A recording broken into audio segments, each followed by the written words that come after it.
You're welcome to the AM Club. Again, if you're just joining us, you made the right choice. We're getting into a great conversation that I know you'll be excited about. My name is Miriam Uduak-Mensah, and this is the AM Club. We've already kickstarted the conversation, all right? And today we're talking about the family system. We're celebrating International. Yes, so we are marking International Family Day. International Family Day. And we want to talk about, we want to touch on every aspect of it, all the dynamic, conversations that come up. I think we can digress into that a little bit, and then we'll touch base on the theme too as well for today. And trust me, you'll be interested with the theme, and it's just aligning to it. So who do we have inside the studios? Right. What's up, mommy? This woman got into the room and Jay decided to prophesy that she's also from mommy. So she's lightened up the whole place. Already. Yes, and I love the conversation we started with. I don't know if can we start with that? Okay, my producers, please. First of all, let us know who do we have inside the studio. Why don't you introduce her? No, I want you. Since you are so interested in introducing. Do you know why I no, please introduce her. Please introduce her. Please introduce her. Please. Mimi K. Please introduce her. Why don't you just introduce her? Since you are so interested. What makes me interested? You are the one asking me. Please let me get your name right, please. This gentleman over here joining us for the conversation is Pastor. Okay, all right. Martha Quartey. Yes, please. Martha Quartey. Yes. That is, you're not pastor. No. You're not pastor. You're pastor's wife. Yes. Pastor's wife. Now, Amuka, what's the title? Oh. Lady Pastor. No, Lady Pastor. So it's Lady Martha Quartey. Yes, Lady Martha Quartey. But it differs in churches. Yes. It differs in churches. Some people call their pastor's wives lady, some other mommy, and all this. So let's give her lady for today. Yes. Lady Martha Quartey. Please, how are you doing? I'm doing well, by God. You're a gospel artist and a life coach. Yes. I think that you see, let me tell you something, the truth that I feel. I feel like pastors' wives, most of them that we've seen in recent times have become life coaches because of the position they find themselves in.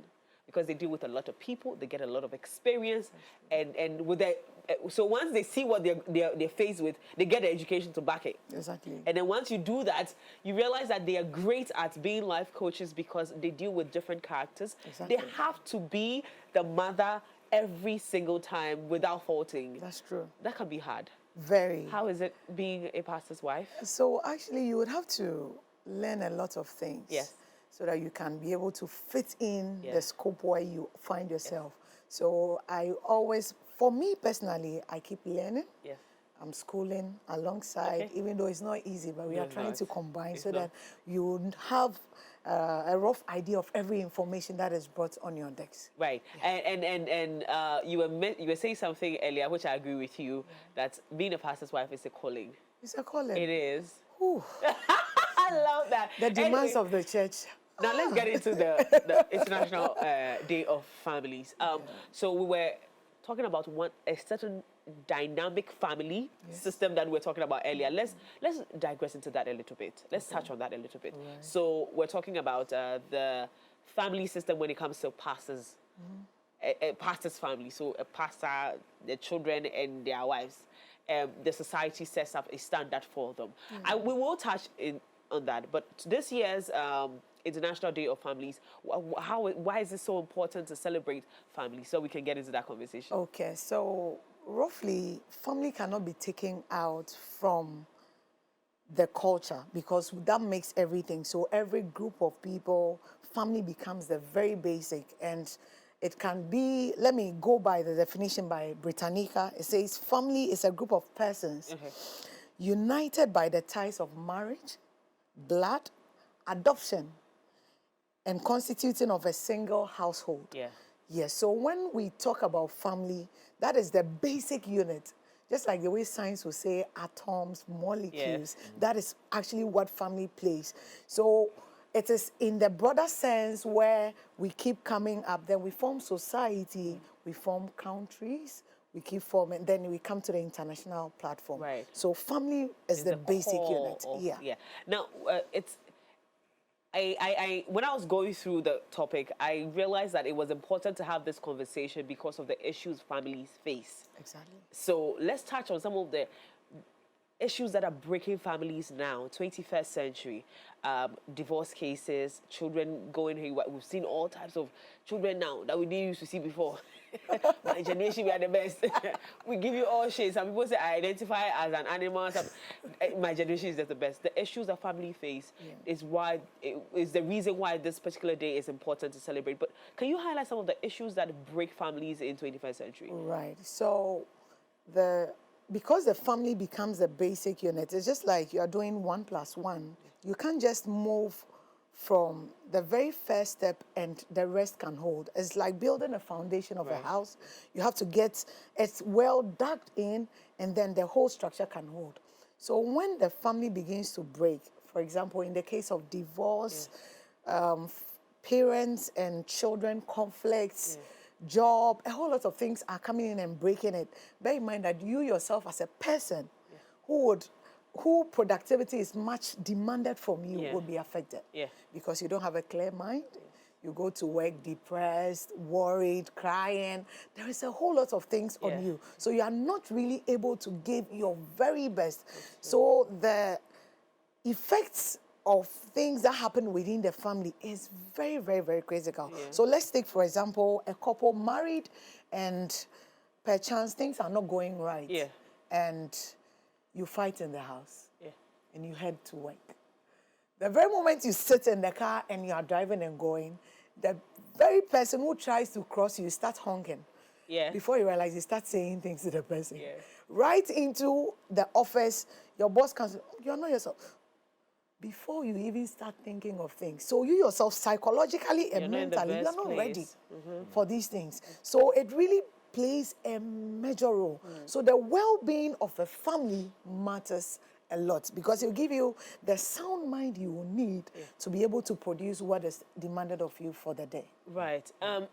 In recent times, I want to touch on 2 issues. One being divorce. Divorce cases now are on the hike, are on the rise.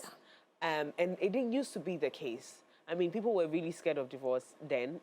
Reason being that then, I mean, you're put into a relationship, your marriage is probably arranged. You do know the person, but you get to know people as you marry them. Others are, we're married to the family, so we can't, even, when we fight, we continue the marriage from there. Children also, that's one part of it. And then children also are becoming more aware of the global conversation. So children are moving toward or navigating towards things that are not cultural. What do you think is breaking the fabric of the family now?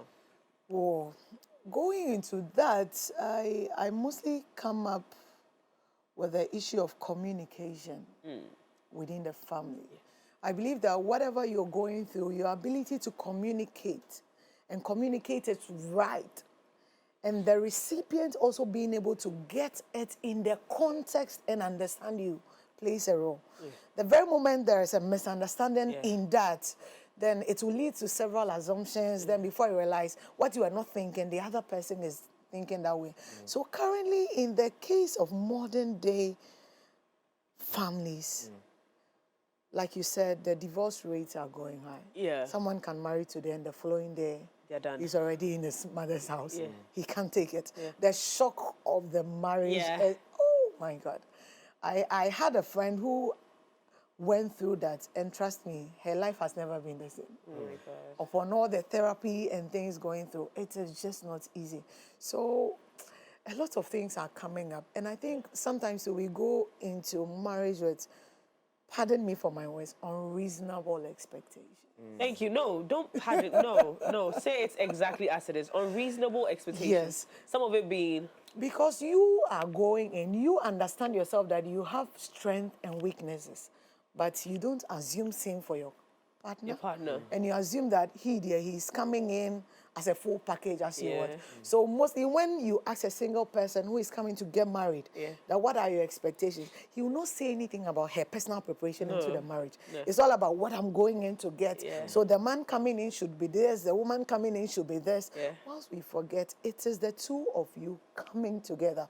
I mostly use this scenario that this seesaw, a lever, the marriage is something like that. So the man is on one side, the lady is on the other side. the two of you would have to keep the level balanced. Yeah. One person cannot be too high. The very moment you move from the balance, One goes a challenge down. comes up. So if the wife is down, something is happening. If the husband too comes down, there's an abnormality. Yeah. So you really have to keep things on the level. Wow, fantastic. Good to know. As part of celebrating, I'm using celebrating now, as part of marking International Day of Families, what are some of the things that you feel that we should engage in, or structures that we should put in place that could foster the bond? Because when it comes to family, it has to do with bond. Okay. Now, if the bond isn't there, that is where we get to see that the families are apart. We get to see that this person is here, this person is there, this person is there. We marking this day. What are some of the structures? What are some of the things that we need to do to keep that bond alive? All right. So let me start from commending Max MX24 for this particular day, recognizing it and putting it in your calendar. It's a very good way forward. I think, for example, the way we are able to market Mother's Day. Yes. So you prepare ahead of time and you're able to put things together. If we are also able to really do that. So let me give a very big thanks up, Charlie, to MX TV. That's very fundamental and awesome. I think all media houses should learn from this. We learn from it. Yes. So the whole issue on the family bonding. During this day, I'm just imagining if this advert or promotion had gone further. And today being a family day, every family decides to sit down. Just like the way Mother's Day, you get up, you call your mother, check up on your mother, you know what's happening. So we sit back as family, we look at what we can do. What are we doing right? What are the things we can do better? What are the things we should avoid? Now we look at the family level, we look at the society because we live with people. So imagine every family sat down this morning and we had thought about it. So now we come to societal value whereby we look at, maybe there's a lot of rubbish around. We have to keep our environments clean and all that. So every family takes it up. I think in the former days, we used to engage in communal labor and all that. Yes, those are ways whereby the families are interplaying within the society and we yield results. So I really want to encourage that this should be really something we should ring the bell. Because it is the very basic and fundamental aspect of things. Because, for example, your family, so you woke up this morning and you thought about the activities and you're like, so maybe we can donate dustbins to our society because we've realized that we don't have enough. Or perhaps we can create a recreational center for the children because we've realized that due to urbanization and all these things, we build houses and forget that our children really even have to play. So they are left in the houses with the phones and all that. So we sit down and then we come together and say, we are trying to put together just a park where our children can be able to do it. It's a good measure that will help a lot because your children are being confined in a certain environment. They have to be groomed. And bear in mind that even as they interact with other children and families, they grow better and learn things. So if we are able to really propagate this well, trust me, it's a dramatic change that will take place. Okay, and the practicality about it, because we can give the awareness, we can make the awareness, we can talk about it as we're doing right now. But what are some of the measures? What do you think would be the measures that we need to implement? Because, I mean, families, we differ. Okay, so my family is different from Mimi's family. It's different from your family. What I may be doing in my family is different from what might be done in her family too as well.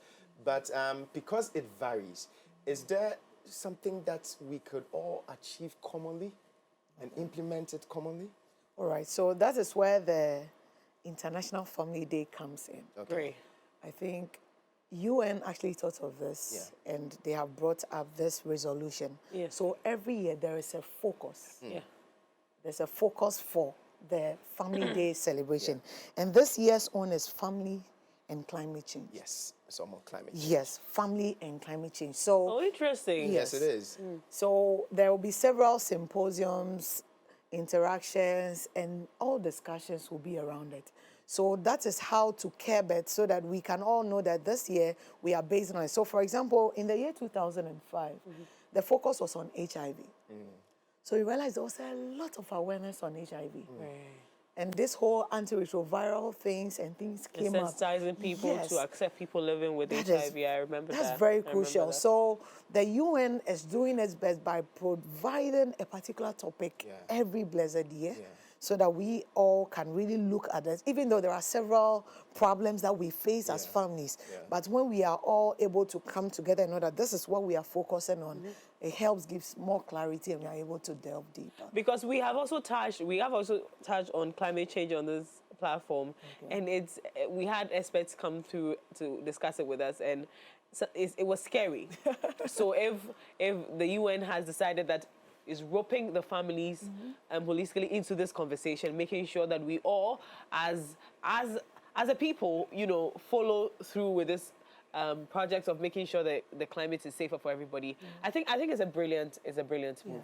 Now we are moving as a family to help the climate better, but if we're not together, how do we move that climate to become better? Do you think that sometimes the core issues of family is spiritual sometimes? Do you want to spiritual? Because I know that some people, life coaches, doctors, all those professions, they don't agree with, not that they don't agree, they're not, ethically it's not allowed to spiritualize certain conversations. But do you think that we can also focus on that aspect of family, spiritualizing conversations and making sure that we attend to it from that spiritual aspect? Yes, I think in a way it plays a role, because each and everyone belongs to a religion, and we have a belief one way or the other, whether being known or not. We all have these beliefs in a particular deity or something. So it really plays a role. So for example, a Muslim believes in cleanliness. So the very moment before he goes in to even pray, he does all that he has to do and all that. A Christian also believes that God has given us the environment as our inheritance to keep it and mend and take care of it. So those beliefs are really, really critical, and they play a major role. That's how come. So for example, when we used to have this communal labor, other Christian denominations, that fellowship on Saturday and believe perhaps theirs is a Sabbath day, would not partake in it. It plays a major role. So imagine the whole community as an Adventist community. Saturday, they clearly they would have to reshuffle that. So it really plays a major role. And the very moment we get a spiritual connection, because we take life serious when it comes to spiritual things, we can decide to forgo what the doctors are saying, what the lawyers are saying. But when it comes to spiritual, my dear, we don't forget. One thing that pastors, and I've had a couple of pastors, I'm not going to give names, have lauded about, again, and I'm big on this divorce thing, because too many of my friends are divorcing, and it's really upsetting me, because then it's stifling my own desire to enter into that space, is that the devil is not happy about building family, because that is what grows the body of Christ. So the devil is after marriages to break that growth. Because God said, go out there, multiply. Multiply also means, go and give birth, go and bring more people to the church. It can come in both ways. But we can only grow when we have more people, right? And the devil isn't really enthused about this thing. So he's breaking homes to stifle the growth of family. Do you believe this, and why? If you don't, why? If you do, why? Okay, so as a believer, as a Christian, I believe in this. To understand. Because sometimes when you start shifting too much blame, you refuse to accept your part of the role. True. Yes. True. So when the family is right, everything falls in place. So imagine a family, you can even cast your mind into our various society, whereby a family is, a child is being handled by a single parent. And a child who is coming from a family with both parents at back. You already realize that there are disparities. There are disparities. Yes, a lot. So everything, everyone has a role. It's just like we all being here and being assigned. So the cameraman is handling his camera. Yeah. The one in charge of light is handling his light. And that is very, are supposed very to be a key. certain way. So far as the devil, don't forget that the seed of the woman will bruise the head of the serpent. Yes. Yes. Will you sit down for someone to come and bruise? No. And everyone wants to dominate in his or her own sphere. So we human being coming in is a plan of God. So the devil too would also have to do his ways to thwart that. Yeah. And that's how come he's striking the very, very, very basic. Yeah. That is family. Yeah. So I believe in it to an extent, but we can't also always blame the devil. Exactly. And I like how you started by, if we don't own our own part that we play in these days, we might not get the results that we need. Okay, all right. Can we tackle gender equality and roles?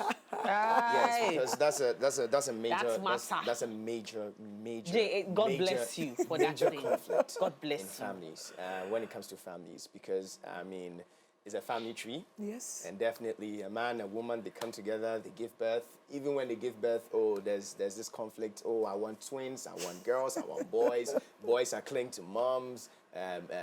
Daughters are clinging to their dads, and there's this whole conflict. And then even in the family as to who to do this particular chore, who is eligible to do this, who's not, you get it, who gets to take the remote control first. All these things Bring rivalry. How best can we resolve this so that we don't break our families at the end of the day? Okay, so if I will start, every family is unique. So, and things keep changing. The world is evolving. So you realize that the typical marriage setup in the olden time is a bit different from now. I think I chanced on a video by one Indian old woman who was speaking about marriage, and he was saying that now the demands on the wives is too much, in that when something happens in the house, then the husband will go like, my mother is a good cook. Then he made a simple analogy that in the olden times, the mother stayed in the kitchen. Is that the same thing happening now? You are here. I'm here. You are yes. here. So definitely, you in as much as you are trying to combine your roles and do things, every family should really look at its peculiarity and adapt to things. Yeah. So where the two are working together, let's come together. It's a synergy. The two working it out. So you realize, I was even having this discussion with my mom some time back. It was like, why is it that you do this in your house? I said, man, you don't do this. It's the man who has to do it. I told her that, no. Now, things are changing. If I can do this to support my husband, why do I really have to allow him to go through that? Yes. Now, you all wake up. You have to report to work by 8. You are at work. Some even report earlier. So you have, let's take it, 2 children or even a child. You have to wake the child up, bath him, feed him, get him ready for school. Are you going to leave all these activities on the woman? By the time he's done, and drive the children to school? Always late. Yes. Yeah. She can be easily sacked. But where the husband is ironing the children's dress, the mother is feeding them, that intertwined activities, it helps a lot. So in as much as there are basic defined roles, I think society is evolving. So we should work around that. I agree. And with even the gender equality conversation that you try to bring in, the reason why I said God bless you for that is that I noticed recently too that the young men who are getting in, shout out to all the young men that are married now, they kind of get it. They kind of, I think they understand that they contributing and accepting that supporting my wife to become even more than just a woman in the kitchen is so important. Because when I am breaking, because a friend of mine told me something, he was like, my wife, when I met her, she was an air hostess and she was paid good money. I never even believed that an air hostess could be paid that much. And she had money, like she was really doing, she never asked me money whilst we were dating. I always used to give her stuff. So when we got married, she got pregnant and she had to come home. I was like, no, this girl's life is going to shake a little bit because she's not used to this. So I had to step in to an extent. He's a contractor. He owns his own business. So he could go to work and come when he wanted. He was like, okay, my wife is going to travel at a certain point. So she has to go.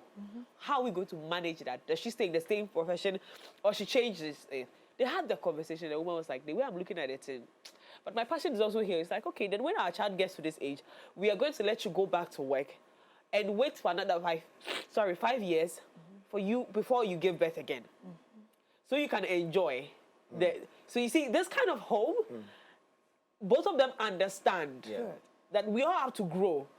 Whereas in other conversations, some men don't want their women to work at all. I know a man who says, if I marry you, work. What are you going to work for? Me, I'll take care of the home. You just stay at home because our children will need the mother. If you understand it, if you understand the dynamics of who it is that you're with, also helps, I believe. Yes. Please throw light on that one, knowing who you marry to build the home. Yes. So now there are a lot of financial demands. Yes. So if only one spouse's earning is enough to keep the family, cool. Glory be to God. The other can stay at home. Can stay at home and take care of But so far as you see your light bill, you see your school fees, you see your feeding and your outings, and Charlie, it's not working. You have to adjust to things. So the two should look at what is best for them. That's where the issue of comparison shouldn't really set It's in. not one size fits all. It's not like, this couple, I see them, they are doing this, and we are not. I think there's this funny example that people always cite, that couples went out to a program, and then she got out from the car. Then the other couple, the husband came and opened the gate for the wife. So the other wife was complaining that, you see, the other husband is more romantic and he's opening the gate. Oh, no, only for her, the door cannot open from inside. So he has to step out and come and open. So it's not about romantic. It's not that deep. Women, oh God. Yes. So we should really appreciate the differences and see the very best. All right. Yeah. I want us to come back to the theme, because if we don't elaborate much more in that, I'm sure the UN might even be watching, which of course they are, and say that, oh, well, these people have done well, but at least they didn't even touch on the theme in depth. So, well, it's about climate change, and we do know that right now what we're facing globally, as far as the climate change is disheartening. You wake up, Burundi has faced theirs, Tanzania, even right here in Ghana, just about yesterday next. I mean, we had a heavy downpour, and this is what is happening in the country itself. Relating this to families, I mean, how best can we navigate this conversation in a way that at least we would be able to keep the families together and also move from that aspect? And how ready are we for natural disasters? How ready are we as families for anything of that sort that would happen? Yes. So I think that comes to lifestyle modifications, right? Because looking at how things are changing, we end up using more electric gadgets. We end up polluting more. Look at now the issue of plastic waste in Ghana. It is getting out of hand. Literally now when you go to the beach, the wave will not come without rubbish. It is just everywhere. Our gutters are choked. Everything. And the truth is, we are seeing the implications. We are. Yes, we are suffering. We are. Like the downpour you were talking about. I was in town when I was coming. My God, at a point, I just had to look for shortcuts early because I couldn't use the main road. The road was up, and I saw parents carrying their children on their shoulders. I was like, ooh. And the rains have not even started yet. So are we prepared? So our lifestyle, we really, really, really have to do a lot and modify it because it's affecting things. In this 21st century, because people cannot afford paying the waste management system, they burn rubbish. just by me, they will burn it. You go and tell them, they tell that, you can just throw it out to you like that.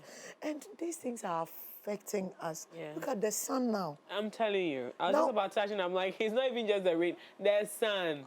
Now you can't walk through the sun and feel free. Even with your handkerchief, you are sweating. You literally have to put on an AC. Your fuel is draining. small, by virtue of the AC consumption. So our lifestyle modification really would have to be looked at. Yeah. We really have to look at that and see the best ways to minimize a lot of waste and keep our environment clean. Because me as a believer, I know God assigned man to the environment to keep it, tend it, and make sure it is okay. So the very moment we don't keep the environment right, it will kick back at us. Yeah. So we really have to modify a lot of things. If you can drink your bottled water, you are done. Just crumple it. By God's grace, now more inventions are coming in whereby you go to the dustbins and they segregate the waste. There are separations. Yes. All those are waste. It doesn't mean we should still keep on, it's a dustbin, so you just take everything and put organic, plastic and everything. We should modify. Now, the conversation on, planting more trees, my friend and I were talking about it yesterday. It was like, trees, how many years they are moving. And I said, where we have gotten to right now, if we start planting trees even today, how many years would it take for it to protect the climate as we want it? Now, what I believe, how I believe the family can play a huge role is that there are more people in different families. Even if there are 3 people in the family. Yeah. If 3 of us decide that, every week their area will gather people to plant trees, then if in every society you have families that put themselves together to do this, you're going to get more trees. And after some time, even if it's not now, in the future, we don't get worse. Because what we're facing right now is as a result of what we did in the past. Yes. And we're getting the implications today. Yeah. So if we start planting trees today, at least if you don't even get to enjoy it, your children will not have to deal with a planet that is totally, condemned and, you have to manage it. That's right. Okay, so joining us on the conversation is Pastor Joshua Agbanyo, and he's married to Mrs. Miranda Na Ayikaile Agbanyo. Hey, let me get it right. So, with 3 kids, he's the CEO of Sure Construction Ghana Ltd. and a pastor at Grace Gospel Family Church. Good morning, sir. Yes, sir. Thank you so much for joining us. Thank you, sir. And today we are marking International Day of Family. I hope the family is well. Yeah, we are blessed. Good to know. So we were just having a conversation with Lady Martha Quartey here too as well, and we're just talking about how best, because one, of course, we did mention that the theme for this year is just about climate change, and that's how come you joined us. And just to, elaborate a little bit about how best we can resolve issues with climate change that we're facing and how it can affect the families too as well. So I'd like you to... Thank you, sir. Thank you, sir. And I want to thank our viewers. Yes, I am advocating and conscientizing people on Family Day because of where I'm coming from. Yeah. I'm part of 16 children and from a broken home. Wow. Yeah, so I'm fighting for the rights of children. Wow. And this cause, we're using this to also bring awareness to families and also the place I was born. I was born in a place where we were badly affected by this climate change you're talking about. Right.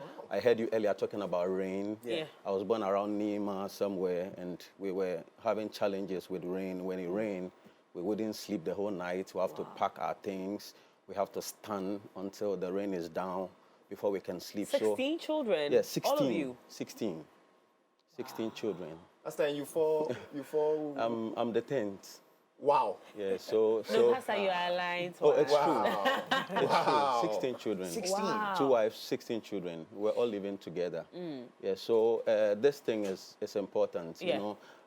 The world is actually a big family, and we fall under... We have the tree. We individual families are falling under the big world family.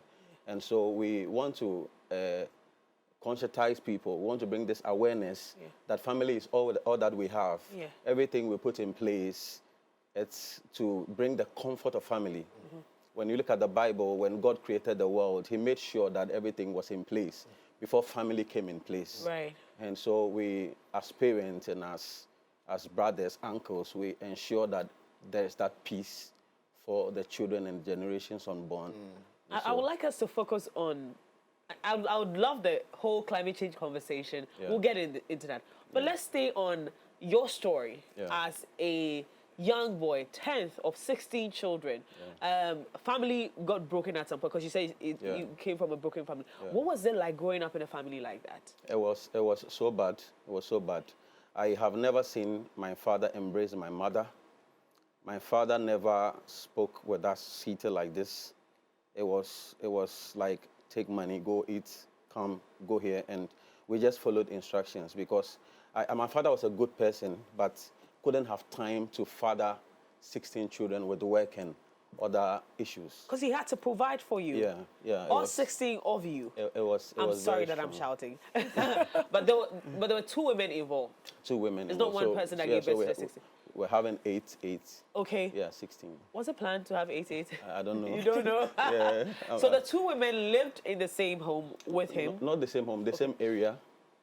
The same area, but we moved from, I'm able to go to my stepsisters, sleep there, and they also come to us. Come here. So we're like living together. So like the mothers were together, but the man was with one? Yes. Okay, so your mom was the one who was divorced? The first, so she was the one that was left divorced, to go and...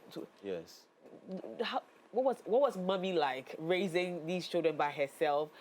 With, of course, support from afar, but doing the nurturing from home by herself. What was it like? It was terrible. I remember I fell sick at a point, and my mother was also a businesswoman. She goes to trade. Had to spend all her money on me because my father, at the process of divorce, my pregnancy, my mother realized she was pregnant. So my father was a bit laid back because he wasn't sure if the baby is for him or not. As he didn't want the woman anyway anymore. Yes. So after I was born, he realized I looked like him. Okay. So that's when he came in a little, but it was so bad that my mother had to do everything alone. Yeah. I remember after JSS, I had to move to my mother. My father died in that process, and it was very difficult. My mother raising me alone. She wasn't doing anything. We have to go sell, carry things. We were not even concentrating on school. We have to go sell to pay our school fees, weed, and all of that. That's why I'm actually taking this very seriously. And speaking to parents, let's help the children the little way we can. We are not asking you to do too much, but the little way you can. Keep your children, talk to them. Sometimes, voices can empower. Awareness can bring awakening, strength. So even speaking to the child about the fact that you want to do more, but you are not capable now because of 1 or 2, can empower that child to carry on. Yes, but leaving the child to fight alone is... Not understanding what it is that they're going through. So for you, you lived with your mom at some point because now daddy had died. Now she had to do this really realistically by herself. With other siblings. Did you see that it took a toll on any of your siblings? Did you see any of your siblings go out of hand because of that? We recently went for a funeral, all my siblings, and they called and were like, Pastor, what are we going to do? Because we are actually suffering. Some of us couldn't finish school, did not have any good work, and we have to see what we can do to help each other because life is becoming unbearable. And I realized they were trying to push it to a spiritual side, but the thing, it's spiritual though, we have to pray though, but I realize it's very physical, and what must be done has not been done. So you have to now fight for your own life. That's what I told them. You have to fight until you are there. Even though we will pray and all that, we have to fight in our old age. Let's do what we can to develop what will give us some little bit of freedom.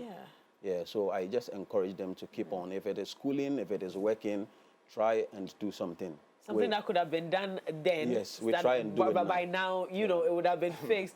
Now has to be, work that we're doing even at all. And this is because, I've heard a lot of the broken home stories. I had a friend whose dad left them and she understood life differently. Up until now, she doesn't want to have anything to do with men. Yeah. She doesn't want to know, and she's become a lesbian. But it's because she saw a wrong example of a man. Yeah. God bless you for telling us the story. Pastor, can I do a follow-up there? Yeah. So at what point do we, and that goes to both of you, at what point do we differentiate between it being a physical family problem and a spiritual family problem? Because you really touched on that, and I just want us to get into that. I'll let you go briefly, and then Mrs. Quartey. Okay, so I want to say the family system or the institution has been under attack, as we know from the Bible, even from the inception when God created it. And so we have to always look at the spiritual side of it, the fact that we have to keep on praying and believing God for care and all that, because even God, when he created family, there was an attack. Yeah. So the devil does not want the success of every family, but then we also have our part to play to make a family work. So to know whether it's physical or spiritual, we have to bear in mind that God does not actually want you to take care of your children. So I said God. Satan does not want you to take good care of your children. Systems and things are against you taking care of your children. So you have to pray first, and then also put in systems to do your best. Yeah. You see, As humanly. As human, yeah. Okay. Mrs. Quartey, can you? Yes, so on that, just building up from where he's coming from, you are in the home and you have to pay bills. You don't do cover-over and the bills are paid. Yeah. You have to pay. ECG does not understand that language. Yeah. So in as much as you are praying to God, connecting, and then destroying everything that is working against you, you have to work to make sure things go right. So we should find a balance and then do it. And I believe it will be settled on that case. Yes.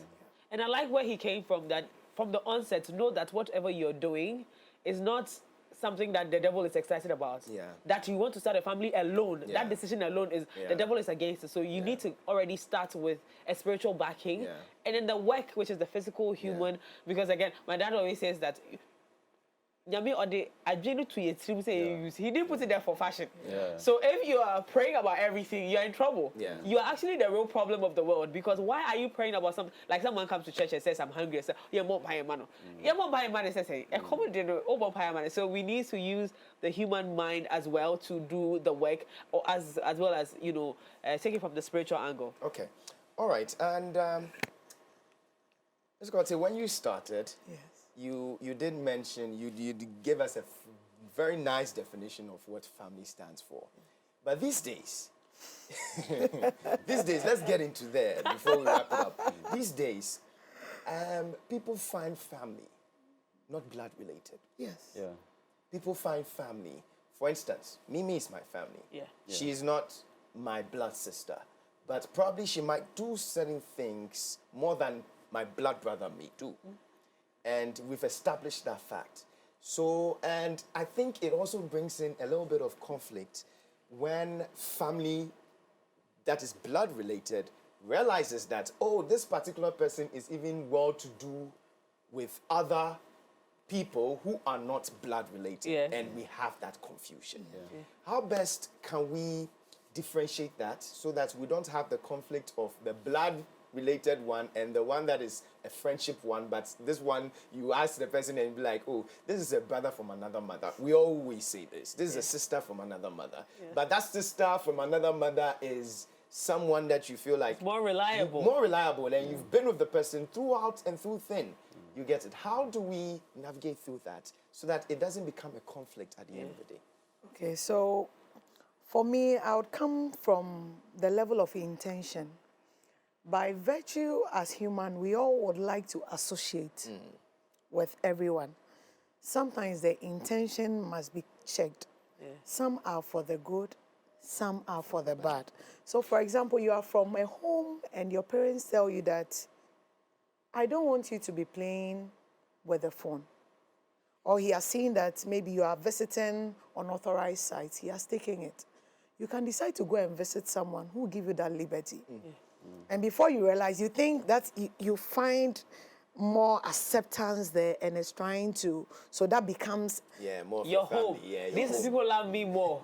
Yeah, so the Yeah. intentions really would have to come in, because you realize that with this whole gender inequalities and things coming in, people have decided to go far beyond their family to have Acceptance. uncalled for acceptance and unnecessary desires being fulfilled. So that should really be criticized, the intention. But if it's for the good, I believe we form associations wherever we are. So, and that is key. So even at the workplace, even at the station, you have your family your that family. you do it. But let's bear in mind that where we define the family by the blood, by adoption, by that, it goes beyond a certain level sometimes. So let me give you a very traditional example. For example, when someone dies, a madman even dies, who comes for the person? It is the family, the direct family. Why don't they say, oh, he was living in this area, so oh, me, I'm a philanthropist. Oh, me, I love the child so much, so I'll do the funeral, I'll do everything. There are certain peculiar things that the direct family also plays a role. But in all, so far as we are humans and we are more geared towards association, other families too are welcome. All right. Pastor? Yes, sir. Any remarks on that? Yeah, so what I would say is, you know, apart from the blood-related, we have family that falls under groups, clubs, church, and other things. We have to look at it from, like me, for instance, after I completed GSS, there was no money to continue. It was a family, different family that came for me and pushed me to where I got to. So it must come out from the only blood relation. Like Mommy said, even if the person is a mad person, we'll have somebody who will bury the person. And so we have to embrace the fact that we are together.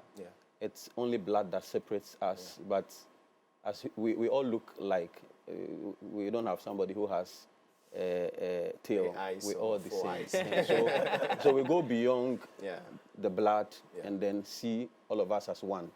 So that if this one does not have what I have, the privilege I have, I will help this one to attain.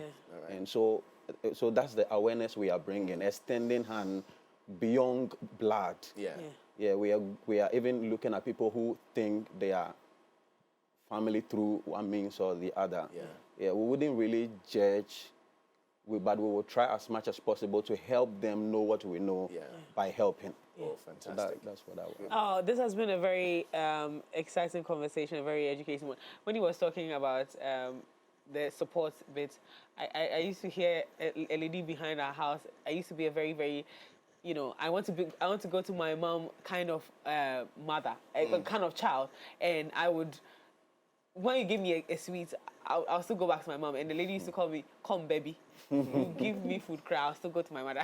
So, anyways, thank you so much for coming through. It's been a blessing having both of you. But Mrs. Quartey, you are an artist, a gospel artist. Yes. So where can we get your songs? Also you can check it on all digital platforms, also on YouTube, Martha Quartey Ministries. Martha Quartey Ministries. Yes, there's actually a recent release, I think that was done. Oh, nice. Yes, that was last week. Last week? Yes. What's the title of the song? God. You know, I'm 2 in days ago we had ICGC. Jesus. Today is God. No, this from the ICGC theme. I'm in ICGC, so I got the inspiration from there. God is our theme for the year. So I thought that's where it came from. There we have it. Pastor, is there any crusade coming in? Do we have an all-night coming through to us? Yeah, so we are doing a family program, 2nd of June. Oh, there we go. We have some friends from the States coming together. We have things we'll be sharing at Adenta Make Construction. We are sharing clothes, food, stuffs. We are doing it in a church. We wanted to do it in this month, but we had some. So we are doing it in 2nd of June on Sunday after church. Is it at Glory? Yeah. Grace Gospel Family Church. Gospel. Okay. Yeah. Where's the Adenta Make Construction. Okay. Yeah, so you can pass by and pick something for. Most definitely. Thank you so much for coming through. For coming through. It's been an awesome time right here today. We've marked International Family Day. So please, as you've watched, please, you know what to do. Keep that family alive, keep that bond alive, and that's all we're preaching right here on the show. Up next is The Plug. well, we would like to differ ourselves a little bit more. How about that? We'll be right back after this.